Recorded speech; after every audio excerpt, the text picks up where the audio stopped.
Trill V, it's Kofi, it's C-Boy. C-Boy in the building, Mr. Afro Fusion. Talk to me. Listen, man, it's a pleasure having you here today. Pleasure being there, bro. Bro, tell me about your journey, man. Tell me about the journey from the jump, man, from the beginning. It's been epic. Like, the journey, that's like one word to sum it up. It's been epic. You know, like, it's been blood, sweat and tears. We're still going on. We're still sweating. We're still shedding blood. And like, you know, it's just an ongoing journey. But, you know, there's going to be a light at the end of the tunnel. And, you know, we're pushing forward, man.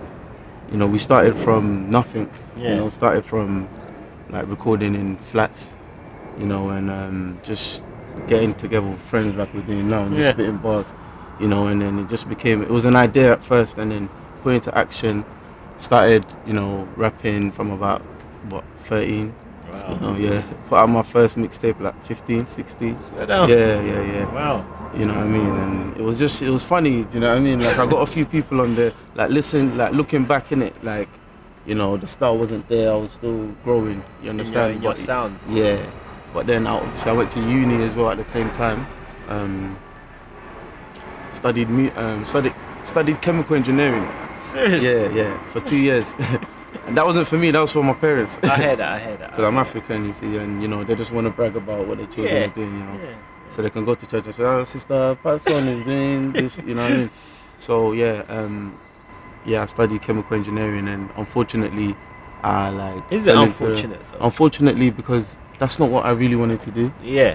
That wasn't my first love, do you know what I mean? Yeah. So, I still loved chemistry, do you know what I mean?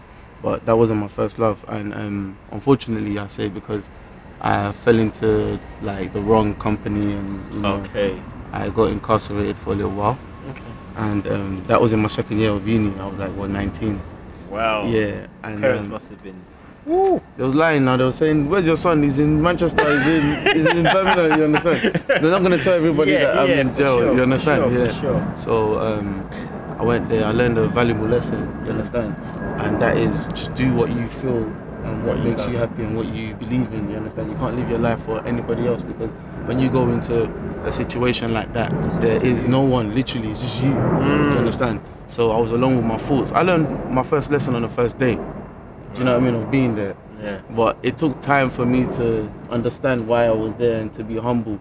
And that experience humbled me. Do you know what I mean? Because before I was a erratic guy, I was impulsive, I wasn't really listening. And that experience just humbled me. So I'm grateful for that in a sense. Yeah, because it's part of your journey, right? Yeah. So I came out, thought, what can I do, man, to, you know, make up for the loss that I've, you know, taken. And I just went back to uni. I went to University of East London, UEL, and I studied music production. Okay. Yeah, and then that's when I really fell in love with music again. Okay. Do you know what again, I mean? So what was the original then? It was the time spent away from everybody and being in a box, i.e. prison, and just going through life and being lonely. Do you know what I mean? It does take its toll on you, and like, if you're not strong, you can become institutionalized, if you know what I mean, in a sense. So I had to kind of work my way out of that. You know what I mean? So yeah, it took time. And then I obviously fell in love with music again, like I said. Learned the logistics of it, like how to produce. So you produce as well? Yeah. Oh, and the theory side of music, how to compose, how to write compositions, how to write arrangements, you know, the musical scales, you know. So there's a lot of knowledge you have. So as an artist, it's like you're on a sort of different level because of that. Yeah, I see music differently. Yes. I see music differently. I see music, there's no boundaries. I remember one essay that we done in uni. It was about the digital revolution, and it was just basically summing up how, like, from floppy disk to, you know, like analog studios, like Abbey Studios, when like the Beatles and stuff was like, when they used to use like 8-track tape players and stuff, to how we use CDs now and how we can produce from home. And we don't really need those labels anymore. And we have stuff like YouTube, social media, where we can promote our music. Do you know what I mean? So it's like, yeah, that's the digital revolution, because we don't actually need them avenues, them streams to like do it yourself. You understand what I mean? So yeah. So where you fell into like take your music? I mean, how's music been for you since you started? You know, because you're doing some great things, like literally some great aspirational bro, things, man. Thank God. Without God, it ain't gonna be possible. It wouldn't have been possible for me. Do you know what I mean? But yeah, we trying, man. Music for me, I'm trying to do this record label thing. Like I'm looking at things like that's serious. Talks, yeah, you know? like the first real black owned record label. You know, like Motown. Yeah. How Motown was with Berry Gordy and people like they had people like who James Brown. You know what I mean? So serious. But everybody was on their label, and those artists were big in their day, but they was all on a black label. Do you know what I mean? Yeah. Opportunities for we're not like segregating or do you know what I mean, excluding anyone, but we're just saying that we're pushing our own at the minute because there's a lot of talent that's overlooked, and I see it. Do you know what I mean? Because I was overlooked. Do you know what I mean? Who was you overlooked by? That's crazy. By a lot of people still. But that's the process, innit? It's part of the journey. It builds character. Yeah. Do you know what I mean? So everybody has to go through it. But some people get discouraged by going through it, and there's no one to encourage them and say, do you know what? This is how it goes, bro. Chin up, keep going. So who was that person for you, if you had one? Who was that person that told you keep going, keep your chin up, don't give up? Or was it just yourself and like what you've been through, or a combination? You was gonna say yourself. Nah. I never say I. There's no I in team. God, you know. Okay. Like people around me. Do you know what I mean? Like missus. You know what I mean? Like it's like mum, my kids. Like a lot of. It's not even. It's my situation. It's like what I've been through. It's like my people situation around me. Do you know what? Scratch that. It's the situation around me and the environment. Do you know what I mean? That keeps me going, because I see people make it, like gigs around the corner from me. Do you know what I mean? Like Tiny Temper around the corner as well. Like these people were normal people like us. They've got the same blood running through their veins. You understand? All they done was had a dream and put it into practice, and that's what we're trying to do. The universe will work with you, innit? So yeah, I just want to run a label and just be fully self-reliant. Distribution, production, engineering. So is that your real dream then, to own a label as opposed to being an artist? I'm being an artist, but being a self-reliant, like, how do I put it, machine. Yeah. Do you know what I mean? Yeah. Because in a machine there's different components. Do you know what I mean? Everybody works together to make the machine run smooth. Yeah. So it's like, you know, I just feel like, for example, when I said Motown, I feel like Motown is... Where's my juice? Sorry, bro. Go for it, man. Yeah. Like, I feel that's a prime example for us black people coming up, because we come up from nothing, bro. Come on, let's have it right. Let's be real. Broken homes. Do you know what I mean?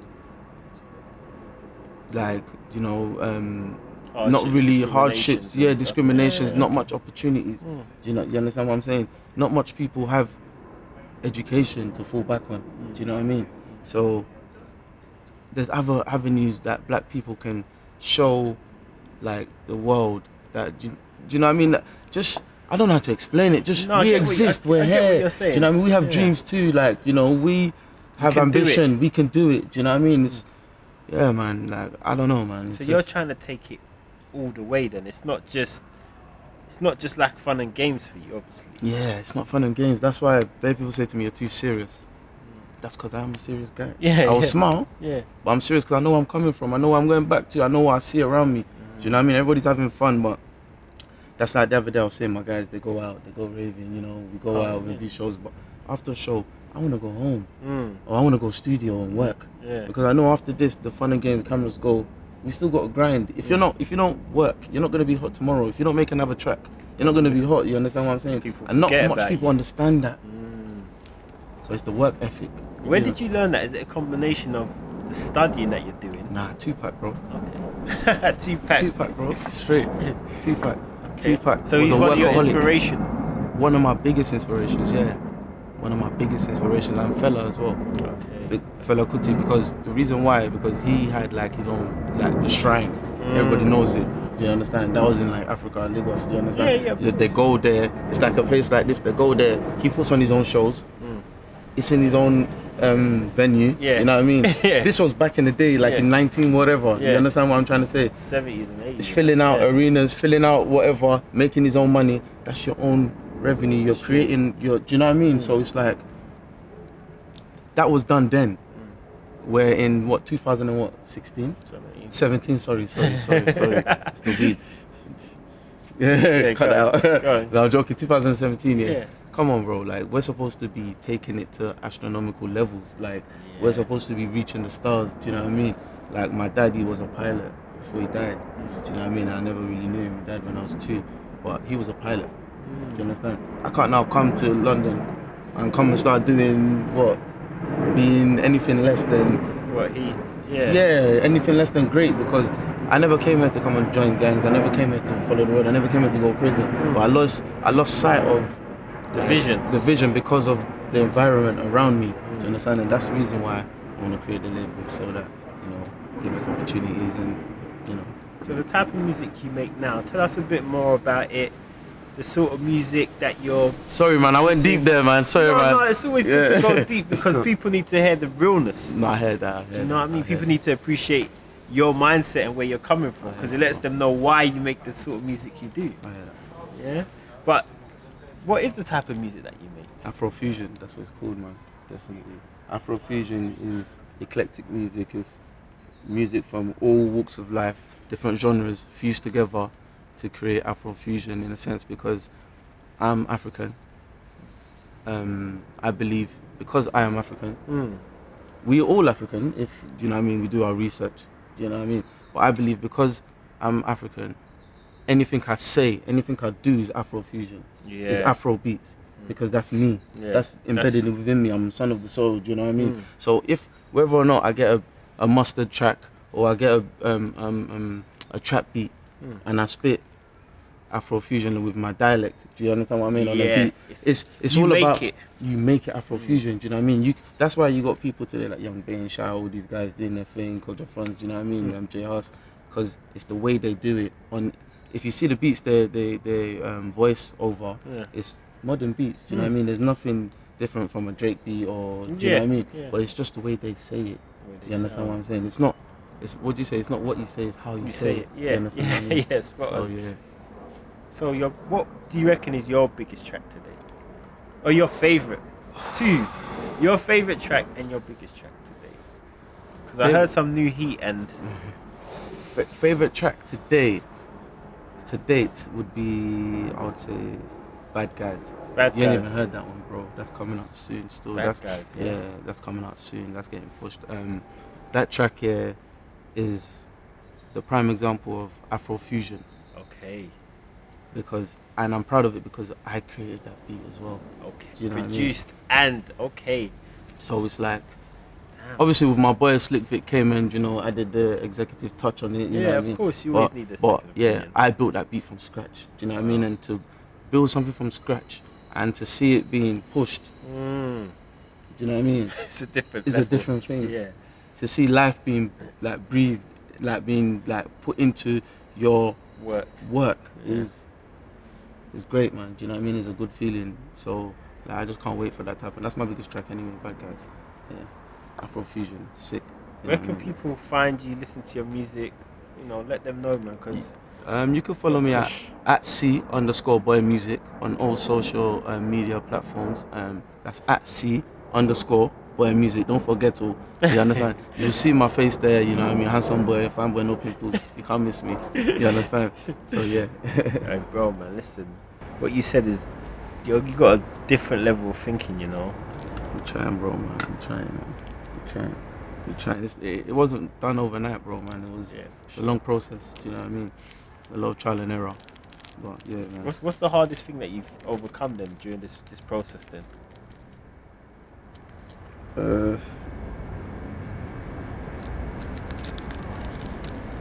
Patience. Like being patient. Like being with yourself or with life. Because as in before, that's probably what landed me in prison. I never had patience. Do you know what I mean? Sometimes you like look back on yourself and reflect and think, do do you know what, I need to be more patient and think, okay, let me go in a situation where I can try and show that I'm patient. And it's not, you can't show that you're patient, it's something that has to be seen within you, do you know what I mean, by someone else, do you know what I mean? And like, yeah, I just think like I'm more patient now with situations and people and things, especially if you want to run a label and work with artists, you have to be, do you know what I mean? So I think, yeah, it's a virtue anyway, man. So, yeah. Bro, listen, man, it's been a pleasure speaking with you today, bro. This has been the longest spliff I've built up, but it's because I'm talking. I don't take this long usually. Nah, bro, it's been a pleasure, man. God bless you, man. Thanks, seriously, bro. man, your visions and stuff are amazing. It's C-Boy, it's Kofi, Trill V, peace. I know.